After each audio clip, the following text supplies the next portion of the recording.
Hi, this is Taylor Garcia, and this is my Module 9 case study narrative for AEP 855, Educational Leadership. So, Section 1 is to summarize the facts and establish what is happening. So, what has happened? James is called to the office for receiving his third tardy. He's a student. He is seen passing something to David Ramos, who is another student. It is witnessed and reported by a teacher. Richard, who is the assistant principal, asks the SRO or the school resource officer to bring David into the office with James. James and David both admit that David was holding brass knuckles, which was a prohibited weapon for James, and that's why he was called to the office. The SRO stayed in Richard's office while he questioned the boys. They were both taken to jail for possession of the weapon on school property. So Richard called the parents to let them know. James's mom was not surprised. She was not empathetic. David's mom was very concerned and showed up at the school immediately following. Richard filled out paperwork for James for his mandatory expulsion for the offense, and he began filling it out for David, and he ripped it up and threw it away. He is then told that he has to file paperwork for both of the boys, or he will receive an official reprimand for not following the school policy, and it would be placed in his personnel file. When and where these events occur. When it says it's a spring day, we know that it's later on in the day because this was after a couple other things that happened throughout the day with James, who they were focusing on, and it was around fifth period. And this is at Rocket Junior High School. People involved are Richard Inman, the assistant principal. James, who is 15 years old, he's a student, says he's muscular, heavily tattooed. David Ramos, he's slight built, young gentleman. He is a honors student, and he is a trombone player in the band. The school resource officer was involved. David Ramos's mother and the director of secondary education was involved. The parties involved, Richard felt guilty for David's possible expulsion. James was feeling guilty for getting David into trouble and kind of forcing him into a position that he didn't want to be in. David was feeling frustrated, helpless, nervous. The SRO, not much on him, so I said his feelings were unknown. David's mother, she was angry. She was worried that her son was in trouble for something that he was forced to do. It wasn't his choice. And then the director of secondary education is empathetic towards Richard and understands his feelings, but he still wants him to file the paperwork because it is policy. So Section 2, reporting legal and ethical issues. One person that was harmed in this event was David.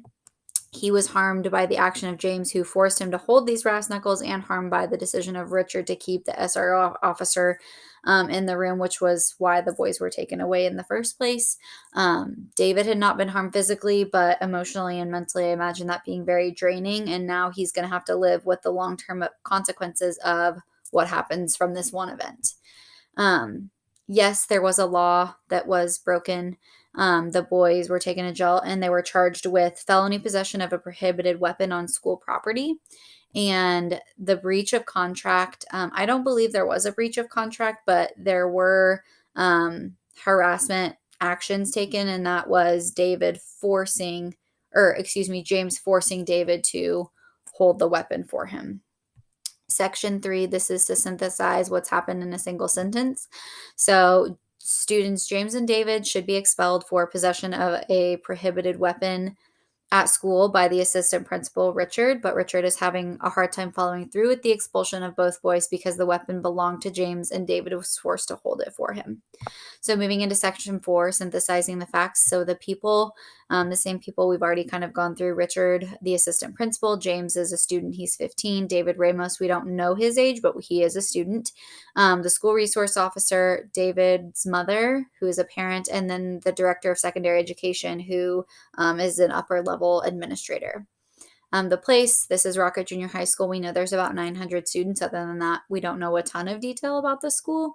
For the program within the high school, it's a middle school. So I would assume grades 6 through 8. That's typically middle school.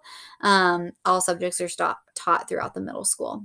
So Section 5, review, and prioritizing the information. So could the conflict or the situation or the decision being made be damaging to stakeholders? I said yes. I think that depending on how the whole thing plays out, David's mom could be really upset, and someone could hear her story and hear how her son was expelled for something that he was forced to do, and kind of had a wrongful expulsion. Um, Individuals and groups having an important stake in the outcome. Richard and David have an important stake because Richard, because he could possibly expel a student who's a victim, and then David, because an event like this would follow him forever. And that could be very drastic and change the course of what he does with his life. Have all the relevant stakeholders been consulted? I said no. I think that the one person that was not mentioned or brought up ever was the head principal of the school. We know that Richard's an assistant principal, so maybe consulting with somebody that he works closely with and how to handle the situation would be helpful. Could I learn more? I really don't think I could. I feel like I have enough information and knowledge about the situation. Obviously, if this were real life and I were in this situation, there might be a couple small little questions that I would ask, but for the most part, I feel like the case study gave us a lot of information. I do think I have enough information based on all of that to make a decision. Um, I know that this is a really difficult situation to be in, but I still think that I could make a validated decision. So for section 6, this is identifying options. So option 1 would be to take no action. So continue on with the way things are. Don't file the paperwork for David Ramos's expulsion and just kind of move on. Option 2, the most comprehensive or liberal action would be file the expulsion paperwork for David Ramos and then move on. Act like, it is what it is, and I have to follow policy and take it as it is and move along. Option 3, so an intermediate strategy would be to file the paperwork for his expulsion. But right after doing that, working with your principal and then working for changing that policy so that this doesn't happen to other innocent students who are kind of forced into situations like this, like David.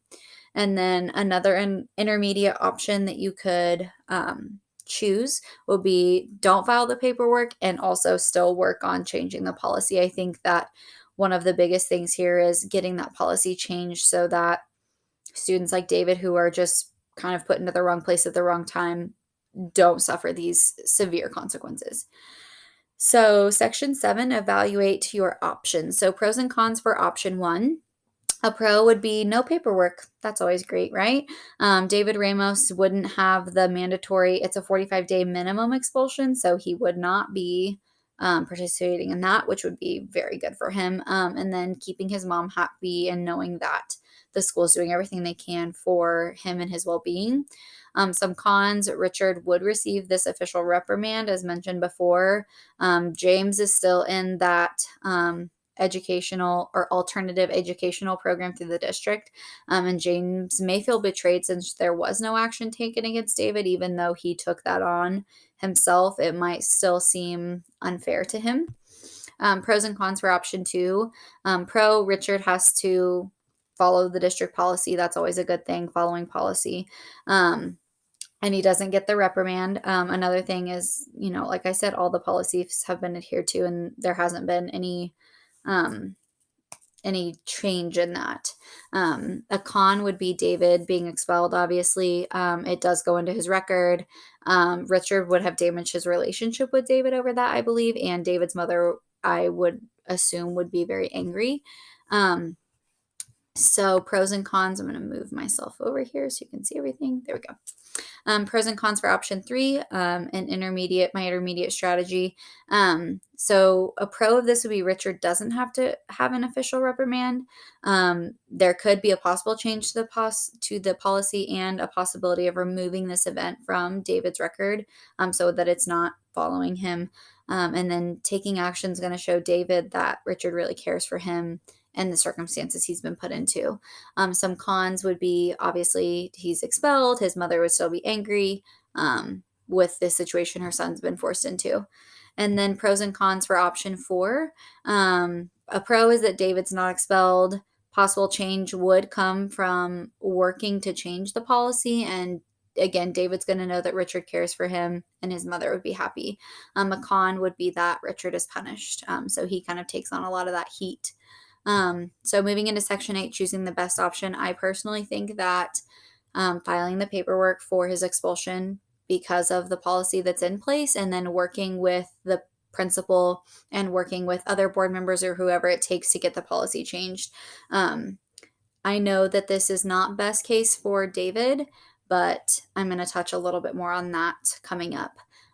This could be implemented with care because you're following policy. Policies are put in place, they are meant to be followed. That is why we have rules. That's just how the world works. Although this one does need to be changed. And then by working on that, changing that policy immediately and kind of checking in on David and his mom and how things are going, that's showing David that I'm very sorry that this has happened to you. I still care for you. I am working to get this changed so that we can get this fixed for you. I think that at that rate, all the stakeholders would have been consulted because the only one I said was missing would be the head principal. And I do believe I've kind of come up with creative options because there's a variety of things from, doing nothing to doing everything to kind of finding that sweet spot right in the middle. Moving into section 9, so imagining what the implementation would look like. So choosing this path, I would call David and his mother in, explain the situation, explain why he has to do what he has to do, and hopefully they can respect policy and rules. Elaborate on the plan for what you're going to do to get the policy changed, and explain to them how important it is to you just from this one situation, explaining this is very important to me as an educator to get this changed for things like this. And then file the paperwork, contact administration, board members, anyone that you could to possibly make a change, and then checking in on David throughout your time. I think that the director of secondary education would be happy for the follow through of the policy. David might feel confused, upset, frustrated because he was taken out and then he got to come back to school and then he would probably be taken out again. David's mom would be upset, and Richard may feel guilt, but hopefully he can use that to motivate him to get those changes that he would like to see.